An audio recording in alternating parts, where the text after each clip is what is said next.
Hey, so we all know it's all about your team, right?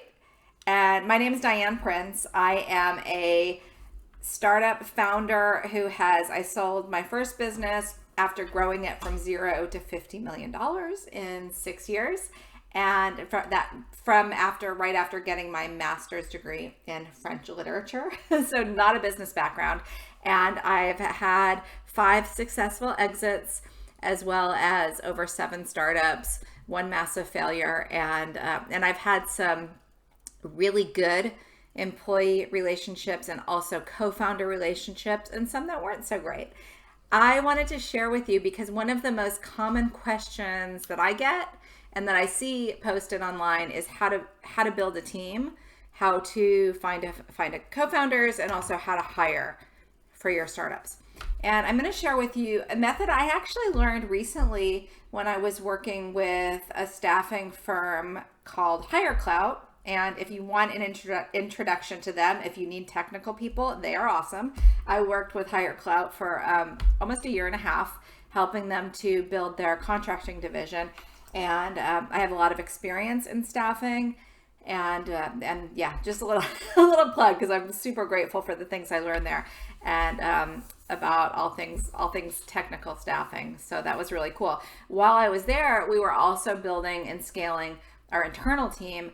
And so when I coach, I don't know if I mentioned this, but I coach startup founders, and I share tools that I've learned along the way that I find really work well.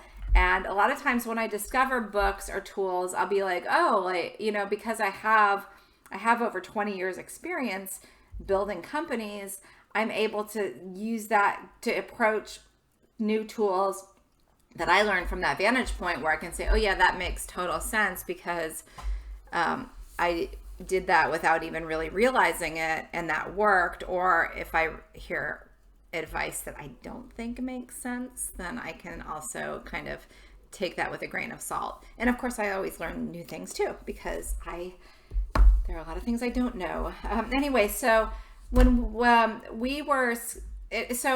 interviewing can be, as if you have ever interviewed and hired people, as you know, it can be really gnarly and not super easy, and it's not intuitive, and it's really easy to have bias and hire people because you could see hanging out with them, or you could, you like the same sports team, or, whatever it is.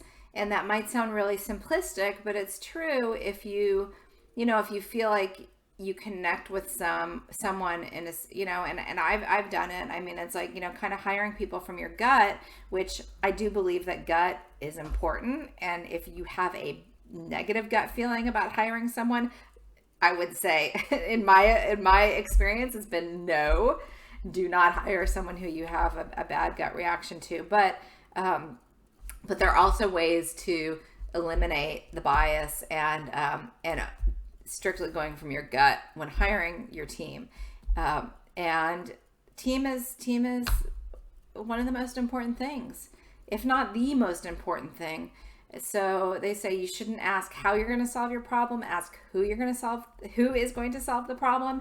And if you have the who and the people in place, it's really just completely changes the game. And if you have a bad person, or a bad egg, or someone who is not a fit, then it really can be toxic. It can cause you to stop wanting to keep going in your business. So at the worst case scenario, and it can be very expensive. So I'm going to share this book. This is what I used over there with the awesome folks at HireClout, called Who. And what we did is, and this is for, well, this can be applied to co-founders too, but I'll go into that a little bit, and then I have my own take as well.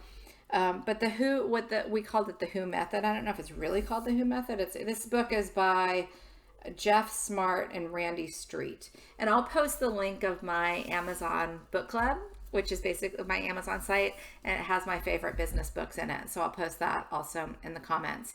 So what really worked and totally shifted my hiring was taking, and by the way, like I have so many years of experience in staffing and hiring, but this has been a tricky, it's tricky. I mean, everybody's, we're people. And so it's all personal, and we're all bringing ourselves to the office and our issues, and everybody we work with are bringing in their issues and into the office. So, so this is an area that can be quite tricky.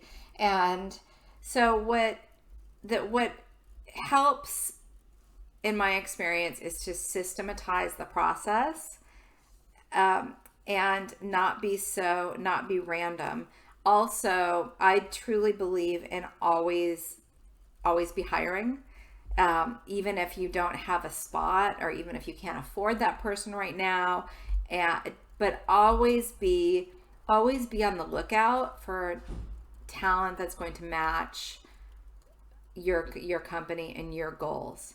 I will say, I don't think this is part of this book, but I believe that a business needs to have a successful hire, especially a co-founder, that the business needs to be a possible vehicle. So that person needs to see the business as a vehicle to getting to their own personal purpose.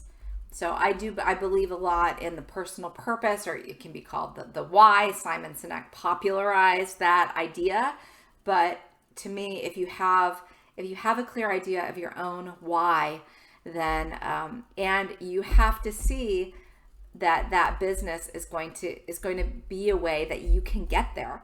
Otherwise, it's going to be really easy to hop off for a co-founder or an employee if they're not going to get to where they want to be from what they can do at the business. So with this method, there's it's very systematic. So basically, first you've got to know, and actually I'm not sure if this part is in the Who book, but this is how we did it. So we knew our core values, right? So we had, that's a whole other exercise, and I can do a whole other talk on that. But knowing your core values is really helpful in hiring. So say you have 5 core values, and then you can look at it. And so one of mine is transparency, which basically means no bullshit. Like I'm very open, and I feel like there's so much fluff and kind of just words and things that people feel like they should be doing in entrepreneurship. So I try to slice through that and eliminate that. So that would be something that would be a core value of mine. And so as I'm bringing people on my team, I'm going to check off the boxes if I believe, and of course it's hard to tell in an interview, and this is why you always need to check references, but I am going to check off for each of my core values to see if that person, if I believe that they have them or not. But the first call that I'll have with somebody is I always ask the same questions, and I tell them ahead of time, because I don't want to, if I see this isn't going to be a good fit, I don't want to be on the phone for an hour. I don't want to waste my time. I don't want to waste their time. There's no reason, it's so, to me, I find the polite way of doing that is I'll say to them, for the first call, I'm going to ask you 5 questions or 3 questions or whatever set of questions that you've set aside. I'm going to ask you 5 questions, and then if I feel like, if it seems like we'd be a mutual fit, then I will follow up by scheduling the next call. So the questions are, okay, so the first one is, let's see, the first question is, tell me, and I'm going to find it, but I remember it, so you think I'd have this open, wouldn't you? But yeah, so the first question is, what are your career goals? I'm going to go to that page. But you want to know, and then you can just listen, and ask them and find out what their career goals are, and that's going to tell you a lot by just sitting and listening. The second question is, and also you can have ideas like, you're going to be able to think if that person's career goals are going to be a long-term fit. If it's a long-term person you need, I mean, you might need someone who is coming in for a 6-month project, and that might not be that important to you. But so you want to find out what their career goals are. And the second question is, and this is on page 70 in this book, so you can get the Who book and figure it out. And I can also help you if you want a coach to help you with it. And the second question is, what are you really good at professionally? So this is, and you're going to get an idea of what what kinds of people are going to be a good fit. You could also, if you already have successful people in your business, or maybe people who aren't doing so well, you could always ask them these questions as kind of a test to help you to determine the people who are doing well and the people who aren't, and how they would answer these questions. And you can use that as a gauge. The second question is, what are you not good at or not interested in doing professionally? And then I love this one. Who were your last 5 bosses? Now, I don't always ask last 5 bosses. Sometimes I'll ask 2 or 3. And I'll say, and when I call them, what do you think that how do you think that they would, what do you think that you would say to them? This is in the book. It says, how will they each rate your performance on a 1 to 10 scale when we talk to them? But I'll say, like, what do you think they would say about you? Now, when I had my interview, because I'm not really like a job person, so I had been, I've been an entrepreneur for so many years, but I did join the Hire Clout team, and it was awesome. And then at the end of the day, I'm very entrepreneurial. So we parted ways very amicably, but oh gosh, what was I going to say? I totally lost my train of thought. For me, I was like, I don't know what they're going to say about me. And I, gave them people who I've done, my former co-founders and clients. So who I had worked with as a consultant in startup capacities. So, and I didn't totally know what they were going to say about me, but it's interesting to see what, how people answer the questions. So then I'm not going to go through all of the whole method and the whole book, but these, then after that, then you schedule the next call if you find that there's a fit. You can also send them, we'd also do this kind of like this. I'd say on a scale, I'm going to give you 7 words, and I'd like you to rank them in the order of importance. And so there were things that don't matter now anymore really so much, but one was location, but also it was money or compensation. And so when I was hiring salespeople, for me, compensation had to be in the top 2, if not the top 1. And if they ranked it lower, I'd always say, can you tell me a little, I noticed you ranked compensation as number 5. Can you tell me more about that? So, and then they might say, well, because I know that, they might be thinking of base salary, and I know I can make a big commission. So things like that can be explained. So there's more information in this book. And also I like to help people build their teams as well. Little plug, but, it's, to me, building systems. So I feel like business to me is fun, and I love to put my personality into it. And that to me is like, I love that freedom and creativity, and pairing that with systems really makes me be able to be free and express myself how I want, knowing that I have these systems in place. Then I can add my own kind of flair to what the systems are. And that's what I do when I take people through to coaching in different parts of their business. There's things that are systematic, like cash flow is not really a creative endeavor. I don't know, you might argue with me on that, but tell me I'm wrong. But to have like the systems in place, to me, I find that structure is so helpful, because otherwise I would be totally random.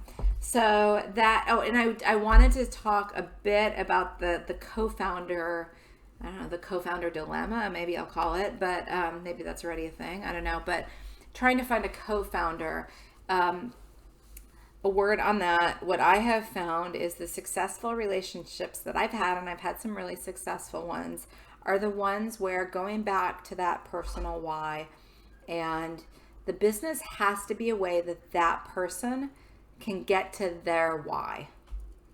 Okay, so for example, when I started my first staffing firm, my why, I started it with my now ex-husband, but we were married then, and our why was to be together and retire in our 30s. Like that's what we wanted to do, and we wanted to build a business, and that's a whole other topic about like passion and businesses. I mean, our business was not an exciting, passionate kind of a business. But what I found that my passion was actually building businesses. So I loved it and thought it was really cool. But as we brought in, we started the business, started bringing in money, started being profitable really quickly. And I really believe in that, and getting profitable and bringing in cash. And that I know that sometimes businesses or people advise you to just build market share, and like if you're Twitter or Uber or something that works, but most of us are not, and most of us are would be happy with a $50 million business or a $20 million business or a $5 million business. So this is really who that's geared towards, not the people who are looking to get a trillion Clubhouse or whatever. But anyway, so we had all along the way, and people will ask me about this and how I built my team. So in that particular business, we had advisors who we would go to and meet with, and they knew our goals. We'd say, okay, here's where we're at now.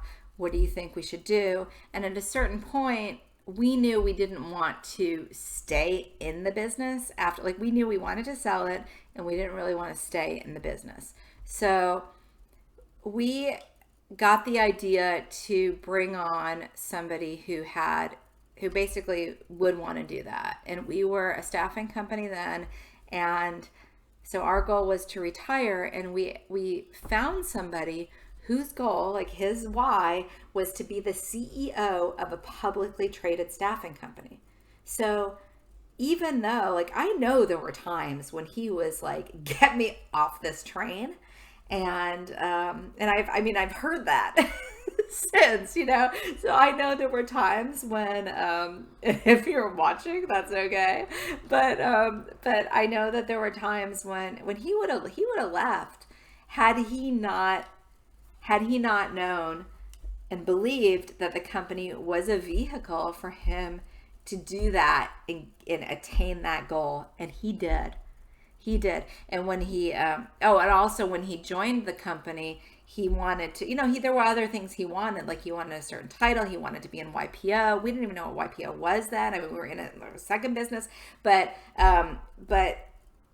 he, so that to him was also something that it served his personal, it fueled his personal purpose. And it was very successful. And was it, did we love each other all the time? Heck no. No. But we were also able to give each other honest feedback. And we could tell each other things that we didn't like about what the other people were doing. And it just really worked. And the reason it worked is because everybody was everybody was going in the same direction. Did we want the same things? No. Were we really hyper passionate about contingent staffing for title insurance companies? Hell no. That was, I don't know that could be a passion, but we were really passionate about building and growing, and we built a really good team. And there's so much more that I could say about that, and how a loyal team was built, and that was really cool and really exciting. So was it perfect? No. Was it all fun and games? No. There were some really, really stressful, really gnarly parts to it, but I believe that people hung on because they knew that they could get the outcome that they were looking for. So that's my 2 cents on finding a team. Thank you for everybody who, sometimes I'll post on what you need in your startup, what you could use the most help with. I'd really appreciate that feedback. I am also, I offer now, as of when I'm filming this, which is January 7th, 2021, I'm offering free growth calls. So it's a 45-minute call, and I know that my calendar is starting to become a logistical nightmare, but I feel like it's a good opportunity for me to get to know what you need in your business and how I can help you. So feel free to book a growth call if they are still available. And I'd also love to hear, if you want to drop in the comments, what you could use help with in your business, whether it's cash flow or hiring or building your MVP, or should I quit my job? What should I do? Whatever. I'd love to hear what's useful for you as a business owner, a startup founder, entrepreneur, whatever you call yourself. And let me know what would be the most useful for you. And I'd love to chat. And you can also, I've got tools and different things like that I'll post, you'll see. Anyway, like I've got a cash flow calculator, that's pretty helpful, and some other stuff like that, other fun goodies. So anyway, I look forward to hearing from you, and I'd love to hear what you think about this. Was it helpful? Did it make sense? What other questions do you have? And if you'd like more help, book a call with me, and I'd love to help you to start, scale, and maybe even sell your company.